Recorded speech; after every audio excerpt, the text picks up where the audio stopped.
So now we're in 2-2. Lear has left Goneril. He's cursed her. He sent letters to Regan via Kent. Goneril has sent letters via Oswald. Regan, having received the letter from Oswald, moves over to Gloucester's house, and they both meet, Kent and Oswald, at the house of Gloucester. And Kent is furious with Oswald. He hates him. He mocks him in very brutish, violent, comic language. Kent's playing the fool. But he's seriously going to beat Oswald. And he hates that he has letters against the king. And he wants to beat him into the ground, basically. And this is broken up by Gloucester, Cornwall, and Regan. And what Cornwall's trying to do is figure out what's going on. Why are they fighting? And he gets really angry at Kent. And eventually, him and Regan put him in the stocks. And that's really brutal because he's a servant of the king. And he says, I refuse this. This is not right. But they ignore those rules, really as a way of showing how marginal Lear's power is. All that aside, what I think is very crucial in this scene is Kent's language changes so much. He gets, I would argue, gets caught up in playing this character of Caius. He's so in the role that he keeps his accent and his language stuck in the role. He wants to beat Oswald not as Kent, but as this new servant, this new defender of Lear. And then when he's with Cornwall, he is in a violently angry way pushing against the New World authority of Cornwall and Regan. And just at the end, we're not going to look at this, but at the end of the scene, when he opens the letter from Cordelia, you see he slips out of it. He calms down. He talks about the Wheel of Fortune, how all of this is spinning, and it's all chance. And he calls for the moonbeams to illuminate his letter so he can read it. What you notice is the register shifts so much in the character of Kent. And it's worth looking at this closely. That such a slave as this should wear a sword who wears no honesty. Such smiling rogues as these. Greenblatt calls Oswald the most wretched of characters. I believe it's him. It could be someone else. Coleridge calls Kent the best. He's pure goodness. Perfect goodness. I think both those positions a lot of pressure can be put under, but I think it's worth thinking about. Oswald is a crook. He's absolutely loyal. He does everything his mistress Goneril tells him, and he might even be a little bit in love with her, but he is a smiling rogue, as Kent says too. These smiling rogues, like rats, off-bite the holy cords a twain, which are too entrenched to unloose. This is a metaphor for the play. Evil cutting the ropes that bind us together like rats. And the fact that it's like rats, that simile really shows how crooked and rotten this world is.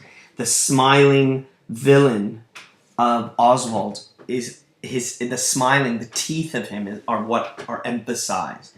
His falseness is what's emphasized. The danger is what's emphasized. They smooth every passion that in their natures of their lords rebel. They bring oil to fire, they make things worse. Snow to their colder moods. Renege, affirm, and turn their halcyon beaks with every gale and vary of their masters. Knowing not like dogs, but following. They're followers. They're just dogs. I'm just making a video. My daughter's here. A plague upon your epileptic visage. The language is comic, and it's more comic than simply brutal. There's something about the way he's talking. Cornwall finds him crazy, mad. Gloucester, forever peaceable and calm. How did you fall out? Can you talk about that? I don't like his face. The face he loved in Lear, he doesn't like the face here. Cornwall comes back at him. Oh, well, if you don't like his face, maybe you won't like mine, or his, or hers. And Kent, how sarcastic, how cheesy he comes back. This is my job. My job is to speak plainly. Notice the language echoing when you first got into this role with Kent. The object of my job, my newfound role, is to speak plainly. We could even say that's what he does all the time. He did that in 1-1 in the love test too. Look, I've seen better faces in my time than stands on any shoulder that I see before me at this instance. Sarcasm, mockery.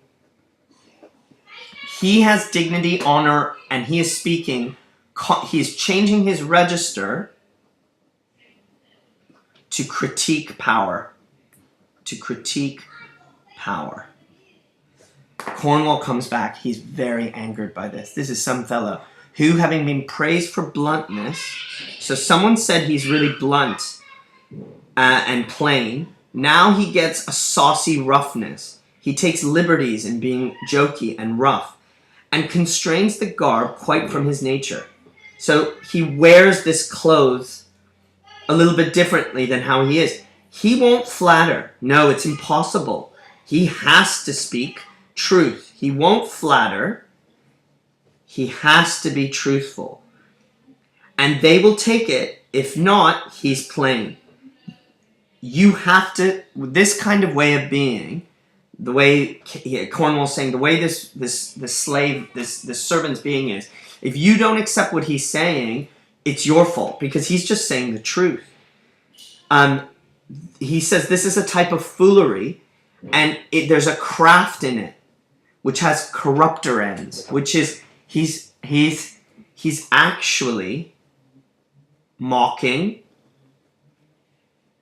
and being unfair while appearing honest. So this is a really interesting note in terms of the theme of appearance and reality. Kent saying, I'm just telling you the truth. I don't like your face. And telling the truth is okay, apparently. Whereas Cornwall, and think about 1-1, lying or truth, you know. Again, Cordelia's kind of the same. I just can't play this game. Whereas Cornwall's saying this pretend honesty itself is a kind of trick. There's an aggression in it. There's some hidden trick. And Kent changes register again to mock the elitism of the court. Ilsa, in good faith and sincere verity, under the allowance of your great aspect, whose influence, like the wreath of radiant fly on flickering Phoebus' front. The alliteration is particularly funny there. It's just a lot of formal language that says nothing. What are you talking about? Ah, to go out of my dialect, which you discomfort so much. I can go out of my dialect to show how posh I am, if that's what you need. But I don't flatter, okay? I can play if you need me to play, but I don't play. I don't play is the point of Kent. He that beguiled you in a plain accent was a plain knave. If there was someone who tricked you because of the plainness of the way he spoke, he was a plain fool, which for my part I will not be, though I should win your displeasure to entreat me. I am not a fool, but I am not afraid of annoying you. I'm not a fool, but I'm not afraid of annoying you. Now, what goes on from here is, he says, okay, we're going to teach you. He gets really angry. You're like a dog, and we're going to teach you. And Kent comes back and says, I'm too old to learn, actually. I'm an old guy, and I am a servant of the king, so you will do nothing of the sort. Kent's slipping in and out of the role. He's remembering his whole life. He's remembering what it means to be a servant of the king, a soldier for the king. But this is the New World Order, and Cornwall gets the stocks, those chains for the feet that are kind of public torture devices.